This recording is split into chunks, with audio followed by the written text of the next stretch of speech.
Okay, let's get straight into it. And joining me now is Shadow Education Minister Julian Leeser. Julian, terror group Islamic State is now openly glorifying the Bondi massacre, using it in a propaganda booklet. Tell us about this.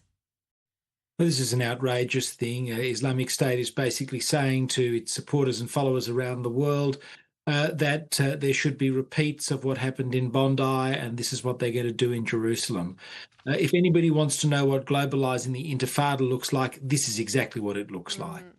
Well, you say that, and yet a forum titled Why It's Right to Say Globalise the Intifada is still going ahead at a City of Sydney Council venue on May 5th. Clover Moore's refusing to stop it. Your response?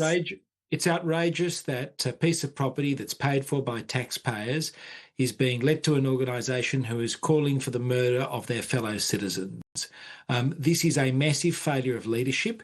And I think if the Royal Commission wants a demonstration of the fact that leaders in our country are failing to deal with the hatred against Jews around our country, this is a great example of just that. Chris Kenny and Ben English, the Daily Telly editor, spoke so well about this earlier this evening, but this is part of the issue with why we are having rising anti-Semitism, isn't it? Well, that's right. There's been a massive failure of leadership over the last 2 years, of everyone from the Prime Minister down to the Lord Mayor of Sydney. I'm seeing it in the Vice-Chancellors that I'm talking to in my role, who still refuse to adopt the International Holocaust Remembrance Alliance definition of anti-Semitism. 15 people were murdered in cold blood at Bondi, and I've been appalled at the quality of university leadership we have in too many of the institutions of this country. We've got to get to the bottom of this. If people don't fear the Royal Commission, they're not going to fear anything. We need to see a sea change in this behaviour because we can't have a repeat of the last 2 years. Julian, you are Shadow Education Minister. We know that boys are falling behind girls at school on a range of measures.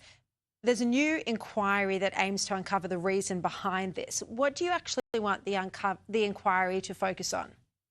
Shari, the achievements that we've had in girls' education in the last 30 years has been a cause for celebration, but unfortunately our boys have fallen behind. And since I've been Shadow Education Minister, I've been calling for this inquiry. It's really important we get the best evidence from around the world as to what we can do to improve the education of boys, and that we hear from parents, teachers, students and education professionals about their experience in the education system. We've got to make sure both our boys and our girls succeed. The future of our country depends on it. Is this an issue particular to Australia, or are you seeing this trend reflected internationally? Look, this is happening in other countries, not just Australia, but the statistics here are stark.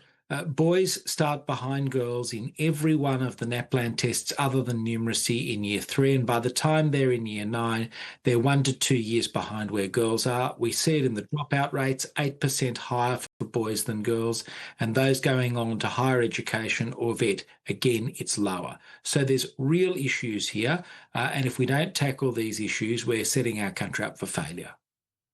Yeah, it's definitely a worry, and you're going to have an inquiry to examine it, but you'd have to think some of it is the way people are taught. You know, generally speaking, boys need to get out there and move their bodies from time to time. I know 2 boys myself, they're not as good as, well, the older one has got amazing concentration, but yeah.